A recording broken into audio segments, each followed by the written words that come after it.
Hi friends, welcome back to Neha food stories. ഞാൻ ഷഹറൂബ. ഞാൻ ഇന്ന് നിങ്ങളുമായി ഷെയർ ചെയ്യുന്നത് നമുക്ക് വീട്ടിൽ എങ്ങനെ ഈസിയായി ബട്ടർ, ഗീ, ബട്ടർ മിൽക്ക് എന്നിവ എങ്ങനെ ഉണ്ടാക്കാമെന്നാണ്. ഇന്ന് നമുക്കതെങ്ങനെ ഉണ്ടാക്കുന്നത് എന്ന് നോക്കാം. ഇതിനു വേണ്ടി 1/2 ലിറ്റർ പാലാണ് ഞാൻ എടുത്തിരിക്കുന്നത്. ഇത് നന്നായി ഒന്ന് തിളപ്പിച്ചെടുക്കണം. പാലെടുക്കുമ്പോൾ ഫുൾ ഫാറ്റ് മിൽക്ക് തന്നെ എടുക്കണം, അല്ലാതെ പാക്കറ്റ് പാൽ എടുക്കരുത്. അതിൽ നിന്ന് നമുക്ക് ബട്ടർ കിട്ടില്ല. പാലിങ്ങനെ തിളച്ച് വരുന്നുണ്ട്. ഇപ്പോൾ തന്നെ കണ്ട പാലിന്റെ മുകളിൽ പാടങ്ങനെ രൂപപ്പെട്ടു വരുന്നത്. നന്നായി പൊങ്ങി വരുന്നത് വരെ പാൽ തിളപ്പിച്ചെടുക്കാം. ഇനി നമുക്ക് ഫ്ലെയിം ഓഫ് ചെയ്യാം. ഇപ്പൊ പാലിന്റെ മുകളിൽ കണ്ടോ പാടെങ്ങനെ കെട്ടി നിൽക്കുന്നത്. ഇനിയിപ്പോൾ ഇത് നമ്മൾ അടച്ചു വെക്കരുത്. ഇത് തണുത്തതിന് ശേഷം വേണം അടച്ചു വെക്കാൻ, അല്ലെങ്കിൽ പാട കിട്ടില്ല നമുക്ക്. ഇതിപ്പോൾ ഇവിടെ തണുത്തിട്ടുണ്ട്. ഇനി നമുക്കിത് അടച്ചു വെച്ച് ഫ്രിഡ്ജിലേക്ക് മാറ്റണം. ഇതിപ്പോൾ ഞാൻ രാവിലെയാണ് പാല് കാച്ചിയെടുത്തത്. ഇനി നാളെ രാവിലെ ആകുമ്പോൾ നമുക്കിത് ഫ്രിഡ്ജിൽ നിന്ന് മാറ്റാം. അപ്പം നമുക്ക് ഇനി ഇത് ഫ്രിഡ്ജിലേക്ക് മാറ്റാം. എന്നിട്ട് നാളെ ഈ സമയമാകുമ്പോൾ ഫ്രിഡ്ജിൽ നിന്ന് എടുക്കാം. പിറ്റേ ദിവസം ആയപ്പോൾ നമുക്കിനി പാല് എത്രത്തോളം ക്രീം കിട്ടിയിട്ടുണ്ട് നോക്കാം. ഇപ്പോൾ കണ്ട ഒരുപാട് ക്രീം പാട പോലെ ആയി കിടക്കുന്നുണ്ട്. ഫ്രിഡ്ജിൽ വെച്ച് കഴിഞ്ഞാൽ അങ്ങനെയാണ്. തണുത്ത ശേഷം നമ്മുടെ പാലിൻ്റെ പാടയൊക്കെ മുകളിലേക്ക് പൊങ്ങും. അങ്ങനെ നമുക്ക് ക്രീം സെപ്പറേറ്റ് മാറ്റിയെടുക്കാൻ കിട്ടും. ഇതിപ്പോൾ ഞാൻ അങ്ങനെ മാറ്റിയെടുക്കുന്ന ക്രീമാണ്. ഞാൻ സാധാരണ ഇങ്ങനെ തന്നെയാണ് ചെയ്യാറ്. ദിവസം പാല് കാച്ചി ഫ്രിഡ്ജിൽ വെക്കും. പിറ്റേ ദിവസം അതിൻ്റെ പാട എടുത്ത് മാറ്റും. അങ്ങനെ കുറേ ദിവസം, ഒരു മാസം ഒന്നിച്ചെടുക്കുന്ന ക്രീം ഉപയോഗിച്ചാണ് ബട്ടർ ഉണ്ടാക്കുന്നത്. ഇതിങ്ങനെ കിട്ടുന്നത് ദിവസം ഒരു കണ്ടെയ്നറിലാക്കി ഫ്രീസറിൽ സൂക്ഷിച്ചാൽ മതി. ഫ്രിഡ്ജിൽ വെക്കരുത്. ഫ്രിഡ്ജിൽ വെച്ചാൽ ചീത്തയായി പോയി. ഫ്രീസറിൽ വെക്കണം.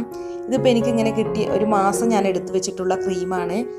ഈ ക്രീം ഇനി നമ്മളൊന്ന് പുളിപ്പിച്ചെടുക്കണം. അതിന് വേണ്ടി ഇതിലേക്ക് 2 ടേബിൾ സ്പൂൺ തൈര് ചേർക്കണം. എന്നിട്ട് നന്നായി മിക്സ് ചെയ്യണം. ഇതിപ്പോൾ റൂം ടെമ്പറേച്ചറിലാക്കി എടുത്തിട്ടുണ്ട് ഞാൻ. ഈ ക്രീം ഫ്രീസറിൽ നിന്ന് മാറ്റിയിട്ട് ഒരു 2-3 മണിക്കൂർ പുറത്ത് വെച്ചാൽ മതി. അപ്പോൾ നമ്മുടെ റൂം ടെമ്പറേച്ചറിലായി കിട്ടും. അതിന് ശേഷമാണ് ഇപ്പോൾ ഞാൻ ഇതിലേക്ക് തൈര് ചേർത്ത് മിക്സ് ചെയ്യുന്നത്. തൈര് ചേർത്ത് മിക്സ് ചെയ്ത് കഴിഞ്ഞാൽ നമുക്ക് ബട്ടർ ഉണ്ടാക്കി കഴിഞ്ഞാൽ ഒരു കയ്പൊന്നും ഉണ്ടാവില്ല. അതുപോലെ നെയ്യ് ഉണ്ടാക്കിയാൽ ഭയങ്കര ടേസ്റ്റ് ആയിരിക്കും. അപ്പോൾ നമുക്കിനി ഇത് അടച്ച് വെച്ച് ഒരു 5-8 മണിക്കൂർ നേരത്തേക്ക് മാറ്റി വെക്കാം. ഓവർനൈറ്റ് വെക്കുകയാണെങ്കിൽ അത്രയും നല്ലതാണ്. ഇതിപ്പോൾ ഓവർനൈറ്റ് കഴിഞ്ഞിട്ടുണ്ട്. ഇനി നമുക്ക് ഇത് ഒരു മിക്സിയുടെ ജാറിലേക്ക് മാറ്റി ബട്ടർ ഉണ്ടാക്കിയെടുക്കണം. അപ്പം നമുക്ക് ഇനി ഇതൊരു ജാറിലേക്ക് മാറ്റാം. ഇനി ഇത് നമുക്ക് ഈ ജാറിലേക്ക് മാറ്റാം. അതിനുശേഷം നന്നായി ഒന്ന് അടിച്ചെടുക്കണം. ആദ്യം വെള്ളം ചേർക്കാതെയാണ് മിക്സ് ചെയ്തെടുക്കേണ്ടത്. അതിനുശേഷം തണുത്ത വെള്ളം ഒഴിച്ച് നന്നായി അടിച്ചെടുക്കണം. തണുത്ത വെള്ളം ഒഴിച്ച് അടിച്ചെടുത്താലുള്ളൂ നമുക്ക് ബട്ടർ കിട്ടുക. നന്നായി അടിച്ചെടുക്കുമ്പോൾ ഈ തണുത്ത വെള്ളം ഒഴിച്ചത് കാരണം ബട്ടറൊക്കെ മേലേക്ക് പൊങ്ങി വരും. അപ്പോൾ നമുക്കത് ജാറിൽ നിന്ന് മാറ്റി ഒരു പാത്രത്തിലേക്ക് മാറ്റാം. പാത്രത്തിലേക്ക് മാറ്റിയതിന് ശേഷം തണുത്ത വെള്ളത്തിലിട്ട് 2-3 പ്രാവശ്യം നന്നായി ഒന്ന് കഴുകിയെടുക്കണം. എങ്കിലേ ഈ ബട്ടറിലെ പുളിപ്പുരസമൊക്കെ പോവുകയുള്ളൂ. പിന്നെ നമ്മൾ ക്രീം മിക്സിയിൽ അടിച്ചെടുക്കുമ്പോൾ ഐസ് വാട്ടർ തന്നെ ചേർത്ത് അടിക്കണം. എങ്കിലേ നമുക്ക് നന്നായി ബട്ടർ കിട്ടുകയുള്ളൂ. ഇപ്പോൾ നമ്മുടെ ബട്ടർ ഇവിടെ റെഡി ആയിട്ടുണ്ട്. എത്ര ഈസി ആയാണ് നമ്മളിവിടെ ബട്ടർ ഉണ്ടാക്കിയതെന്ന് കണ്ടോ. നല്ല ശുദ്ധമായ ബട്ടറാണ്. പ്രിസർവേറ്റീവ്സോ കെമിക്കൽസോ ഒന്നും ചേർത്തിട്ടില്ല. ഇങ്ങനെ ഈസിയായി നമുക്ക് ബട്ടർ വീട്ടിൽ തയ്യാറാക്കിയെടുക്കാം.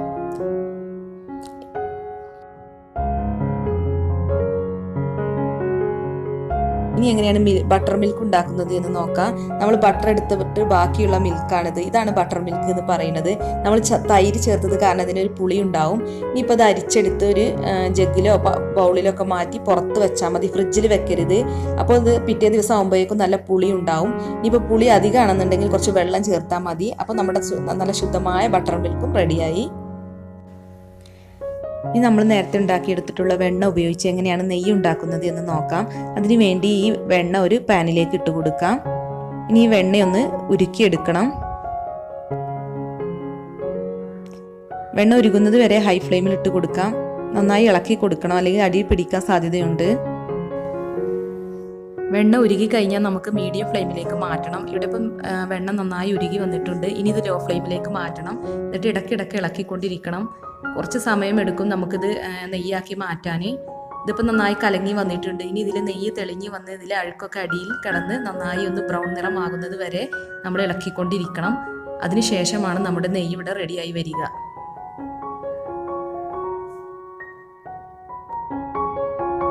അപ്പം നെയ്യ് ഇങ്ങനെ തെളിഞ്ഞ് വന്ന് തുടങ്ങിയിട്ടുണ്ട്. ഈ വെള്ള നിറത്തിൽ പൊങ്ങി കിടക്കുന്നത് ഇതിൽ അഴുക്കാണ്. ഇത് ഇനി അടിയിലേക്ക് മാറി ഒരു ബ്രൗൺ നിറമാകുന്നത് വരെ നമ്മൾ വെയിറ്റ് ചെയ്യണം.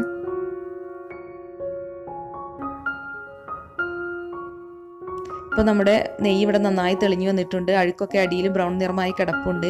ഇനി ഇത് തണുത്തതിന് ശേഷം നമുക്ക് അരിച്ചെടുക്കാം. അപ്പോൾ ഇത് തണുത്തിട്ടുണ്ട്. ഇനി ഇത് നമുക്ക് അരിച്ചെടുക്കാം.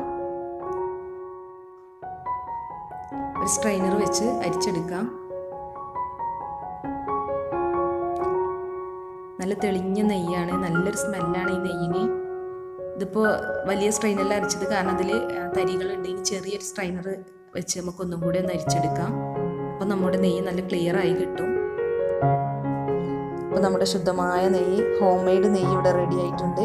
ഇത് വളരെ ഈസി ആയിട്ടല്ല ഞാൻ ഉണ്ടാക്കിയത്. അപ്പോൾ എല്ലാവരും ട്രൈ ചെയ്ത് നോക്കുക.